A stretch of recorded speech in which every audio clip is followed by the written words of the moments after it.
Since COVID, we've seen huge investment in the UK theme park industry. We've seen the opening of Hyperia at Thorpe Park, which has claimed a record from Blackpool Pleasure Beach Resort, Lancashire, whatever you want to call it, of having the UK's tallest roller coaster.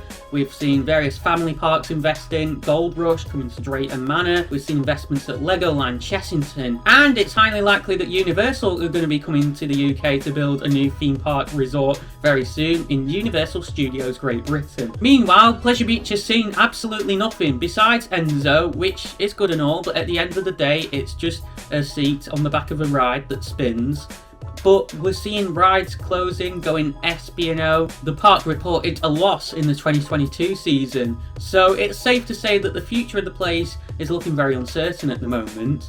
You'd therefore think that they'd want to invest in something big, ride-wise, to bring people back, considering all the ride investments that I mentioned previously. Therefore, it may come as a surprise to some that Amanda Thompson, Managing Director of the Pleasure Beach, announced on a podcast known as The World Beyond, which is hosted by Michael Mack, obviously of the Mack family who run Europa Park and the Mack Rides manufacturing company, that Pleasure Beach is going to be getting a brand new hotel of all things. Take a listen to this. Yeah. So I've been lucky enough to build 2 hotels. They're very different hotels, and I have a third one in already sort of on the drawing board, but we have to find the funding to do that third hotel. But I think it will be a lovely hotel. So I can sneakily tell you where I hope it will be. I don't know whether it will be there, but this is top secret.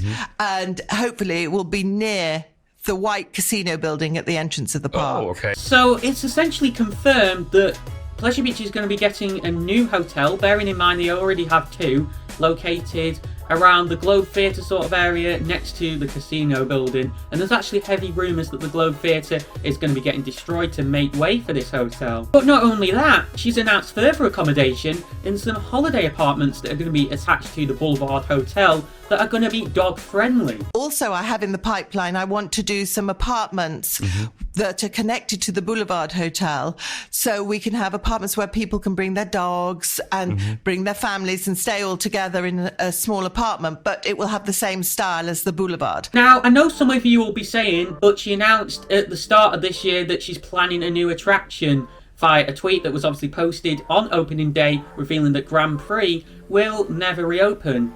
But my question is, why was that never mentioned in the podcast? Is this new ride still going ahead or what? All we're hearing at the moment is hotels, and it's just very strange to me and partially concerning, especially when she admitted in this podcast, as you will have heard, that she's still looking for funding to secure this hotel.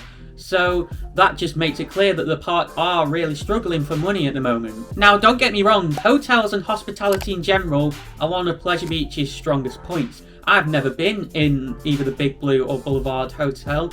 However, I've heard that they're regularly sold out and they get very good reviews as 2 of the best hotels in Blackpool. Not to mention that the hotels do tend to make a good profit. Therefore, it would, business-wise, make sense to build a third, and obviously these holiday apartments as well, to increase the hospitality offering and get more people coming to the park. But that is the point. People visit Pleasure Beach for the rides, the roller coasters. So if you're not continuing to invest in those things, which the park aren't really doing at the moment, I mean, look at all the SBNO rides, then how can you guarantee that people are going to still come to the park? And the fact is that they're not. Yes, the hotels are getting booked up, so building a third does make sense, but the park's been really quiet the last few seasons.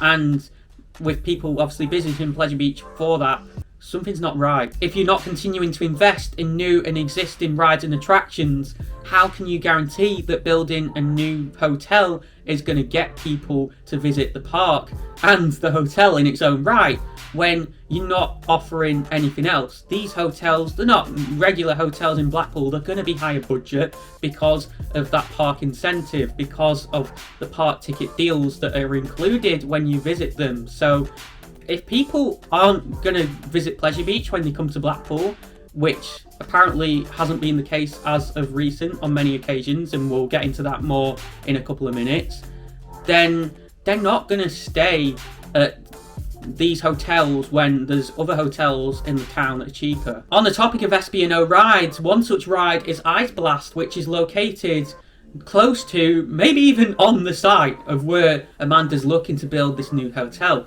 She didn't confirm the demolition of Ice Blast in this podcast. In fact, she didn't mention the subject whatsoever. But you've got to bear in mind that some people's hotel room windows are going to be facing onto the park. How much of an eyesore is it going to be to have Ice Blast stood there right outside your window? It's going to block your view of the rest of the park and defeat half the point for staying in a room that looks over it. And so with this new hotel confirmation, I'm going to say it, Ice Blast is never coming back. This whole thing she went on about the Ice Blast, or as she calls it, the PlayStation, getting new parts, that's clearly been scrapped. That's not happening anymore. That is a load of rubbish in my eyes. Like, I'm expecting a crane to come in closed season and tear that thing down, because it's not like the park are going to confirm it's closed for good, because it's more often than not that they don't. So that's the thing. And then you've got River Caves, that's SBNO. Don't know what's going on with that.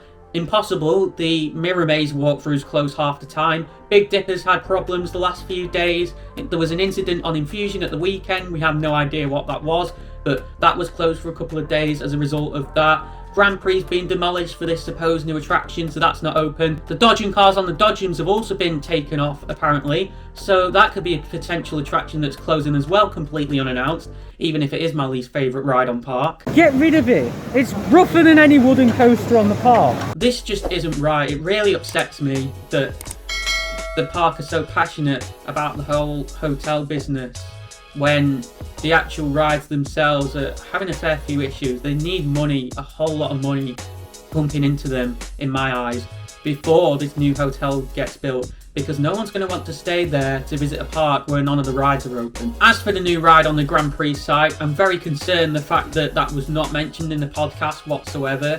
Is it still happening? I really hope so, because as I said, I think it's much needed to bring people back to the park. They need a big thrill ride that's unique to the UK to put themselves back on the map again. And fair enough, once that's all sorted and open, capitalise on your successful hospitality and give people that incentive to visit the park for a second day, because Pleasure Beach is justifiable as a 2-day park, but not when half the rides are SBNO and they've not invested in anything for a while. There's no way that people are going to stay for that length of time and continue to make use of the hotels if the park continues on its current trajectory. And as for what I was saying about people coming to Blackpool but not visiting Pleasure Beach, you've got to remember, plenty of people spontaneously decide to visit Blackpool if the sun's out, you know, on a weekend, and that's why they turn up, and Blackpool ends up rammed on those sunny days. But when the entry price to the park is £50 if you don't book in advance, people aren't going to come into Pleasure Beach, and not everyone wants to visit Pleasure Beach for a full day or 2 days. You've got to cater to the whole variety. Some people just want to come in for a couple of hours and do a couple of rides, and some people will want that 2-day experience. So please, I've said it before, I'll say it again, and plenty of people have said this, bring back the walk around pass. And honestly, it just upsets me. This whole Pleasure Beach Resort rebrand just feels like stubbornness. I tell you now, if you brought back that walk around pass, if you brought back that paper ride tickets, people would come for a couple of hours. And I know, because I've been to Fantasy Island. So yes, the hotels are successful and you should capitalise them, and the park isn't so successful. However, there are easy amendments that could be made to ensure that the park is more successful going forward. But please do continue to support the park, because they really do need it at the moment. If you're planning a trip to Blackpool Pleasure Beach Resort, Lancashire, then you want to go and check out this video on the right side of your screen. It's my most recent vlog from the park, where I show you around and give you an idea of what it's like to visit during 2024. And for more things theme park related in the UK and beyond, make sure you click the icon in the centre of your screen to subscribe.